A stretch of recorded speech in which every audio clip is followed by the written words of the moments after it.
Assalamualaikum warahmatullahi wabarakatuh. Bagaimana keadaan kalian semua anak-anakku yang solih dan solihah? Semoga kalian semua selalu dalam keadaan sehat walafiat dan selalu semangat dalam belajar. Ya, hari ini kita akan belajar tentang kondisi negara-negara Asia, kondisi ekonomi negara-negara Asia Tenggara atau kondisi ekonomi negara-negara ASEAN. Sebelum memulai belajar, alangkah baiknya kita berdoa dulu agar apa yang kita pelajari hari ini bisa bermanfaat dan berguna bagi kita sekalian. A'udzu billahi minasyaitonir rajim. Bismillahirrahmanirrahim. Rabbi zidni ilma warzuqni fahma waj'alni minas sholihin. Amin. Meskipun kita belajar dari rumah, kita harus selalu patuhi dan laksanakan 3M. Apa saja? Yang pertama, memakai masker. Yang kedua, mencuci tangan dengan sabun. Yang ketiga, menjaga jarak minimal 1,5 meter. Petunjuk pembelajaran yang harus selalu kalian ingat. Yang pertama, berdoa terlebih dahulu agar apa yang kita pelajari hari ini bisa bermanfaat dan berguna bagi kita semua. Yang kedua, perhatikan setiap petunjuk yang diberikan. Yang ketiga, silakan bertanya kepada orang-orang di sekeliling kalian apabila ada yang kurang difahami. Yang keempat, silakan menghubungi Bapak Ibu Guru apabila mengalami kesulitan dalam memahami materi yang diberikan. Tetap semangat belajar meskipun dari rumah. Yang pertama, kondisi ekonomi negara-negara Asia Tenggara. Pertambangan menjadi potensi sumber daya alam yang banyak dicari karena nilai ekonominya yang tinggi. Berikut kondisi ekonomi wilayah negara-negara Asia Tenggara. Yang pertama adalah negara kita sendiri, yaitu Indonesia. 3 hasil tambang yang paling populer di Indonesia adalah minyak bumi, gas alam, dan batu bara. Ketiganya dijadikan sebagai sumber bahan bakar dalam berbagai bidang. Yang pertama yaitu minyak bumi. Di Indonesia terus mengalami penurunannya setiap tahunnya. Indonesia sudah melakukan impor minyak bumi guna memenuhi kebutuhan dalam negeri. Kenapa demikian? Karena jumlah minyak bumi setiap tahunnya menurun dan masih banyak pembangkit listrik di Indonesia yang menggunakan minyak bumi sebagai bahan bakarnya. Yang kedua yaitu gas alam. Indonesia masih memiliki cadangan gas alam yang sangat banyak, yaitu sekitar 2,8 triliun meter kubik, sehingga menjadikan Indonesia sebagai negara pengekspor gas alam terbesar di dunia. Yang terakhir yaitu batu bara. Indonesia berada dalam urutan kelima penghasil batu bara terbanyak di dunia. Batu bara sendiri di Indonesia dimanfaatkan untuk bahan bakar sektor pembangkit listrik. Selanjutnya, negara tetangga kita yaitu Malaysia. Penemuan minyak bumi dan gas alam di ladang minyak lepas pantai Sabah, Sarawak, dan Terengganu memiliki sumbangan penting bagi ekonomi Malaysia. Mineral penting dan keberartiannya adalah tambang, tembaga, bauksit, besi, dan batu bara bersama-sama dengan mineral industri seperti tanah liat, koalin, silika, batu gamping, barit, fosfat, dan bebatuan dimensi seperti granit, juga blok dan lempengan marmer. Sejumlah emas dengan kadar minimalis juga diproduksi di Malaysia loh, anak-anak. Yang selanjutnya yaitu Singapura. Kondisi geografis negara yang strategis adalah di Selat Semenanjung Malaka menjadi maju karena pelayaran internasionalnya. Singapura lebih mengandalkan impor sumber daya alam negara lain untuk perindustriannya.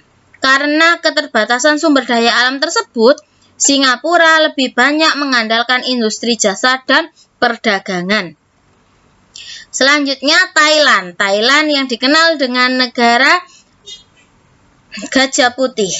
Thailand terkenal akan sumber daya alam berupa pantai yang indah dan juga hasil pertaniannya. Pertanian negara Thailand mampu menghasilkan beras, jagung, tebu, umbi-umbian, karet, cengkeh, kayu jati, hingga kayu besi. Tidak hanya itu, Thailand juga punya pertambangan juga loh anak-anak seperti negara-negara lainnya. Ada timah, tembaga, minyak bumi, gas alam, biji besi, emas, timbal, dan lain sebagainya. Selanjutnya, Filipina. Filipina merupakan negara yang memiliki potensi sumber daya alam pertanian berupa padi, jagung, gula, kopi, buah-buahan, dan abaca. Filipina juga mempunyai sumber daya tambang meliputi tembaga, emas, perak, biji besi, dan keramik. Selanjutnya yaitu Brunei Darussalam yang terkenal akan pertambangan minyak buminya dan gas alamnya. Brunei mampu memproduksi 180.000 barel minyak setiap harinya hingga dibangun monumen Biliot Barel di pantai Seria untuk memperingati jumlah 1 miliar ton minyak yang telah diproduksi negara ini. Tidak hanya sektor pertambangannya saja yang menghasilkan, sektor pertanian di Brunei Darussalam juga turut andil dalam ekonomi Brunei Darussalam berupa kelapa, kelapa sawit, dan karet. Selanjutnya Vietnam. Vietnam ini mendapat julukan lumbung beras di Asia Tenggara. Kenapa demikian? Karena beras yang dihasilkan oleh Vietnam ini sangat berlimpah. Selain menghasilkan beras, di Vietnam perkebunannya juga menghasilkan tembakau, teh, kopi, dan karet. Tidak kalah dengan negara-negara lainnya, hasil pertambangannya berupa minyak bumi, batu bara, dan biji besi. Hasil alam yang melimpah merupakan sumber bahan baku proses industri. Sementara itu, jumlah penduduk Vietnam yang sangat besar merupakan sumber tenaga kerja sekaligus calon konsumen dari produk yang dihasilkan oleh negara Vietnam. Selanjutnya, Laos. Laos ini merupakan satu-satunya negara di ASEAN yang memberikan listrik secara gratis kepada penduduknya. Pemerintah Laos mampu memproduksi listrik hingga jutaan megawatt. Yang terpenting lagi, dari negara Laos adalah Sungai Mekong yang menjadi sungai terpenting di Laos. Di antaranya dimanfaatkan untuk prasarana lalu lintas, pembangkit listrik tenaga air, dan untuk irigasi pertanian. Pertanian masih mempengaruhi setengah dari pendapatan nasional negara Laos dan menyerap 80% dari tenaga kerja yang ada. Selain itu, pariwisata adalah industri dengan pertumbuhan tercepat di negara Laos.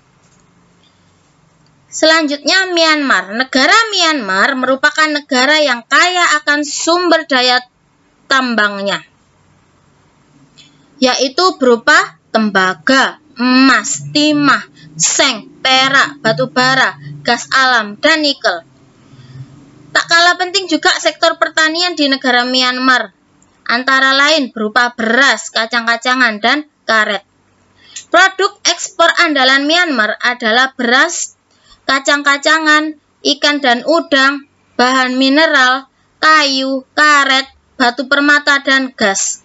Produk impor antara lain produk baja, mesin, suku cadang kendaraan bermotor, semen, minyak mentah, bahan baku kimia, dan pupuk. Sumber potensi dari bidang pertanian ialah kapas, pestisida, karet, dan peralatan pertanian. Selanjutnya Kamboja. Kamboja memiliki sumber daya alam yang melimpah. Dalam bidang pertanian, Kamboja memiliki biji besi, batu bara, emas, tembaga. Kamboja juga memiliki 212 spesies mamalia, 536 spesies burung, 240 spesies reptil, 850 spesies ikan air tawar, dan 435 spesies ikan air laut. Terima kasih anak-anak. Semoga apa yang kita pelajari hari ini bisa bermanfaat untuk kalian semua. Dan saya minta maaf apabila banyak sekali kesalahan dan kekurangan dalam materi tersebut. Terima kasih, tetap semangat belajar dari rumah. Tetap jaga kesehatan. Salam sehat untuk kalian semua. Wassalamualaikum warahmatullahi wabarakatuh.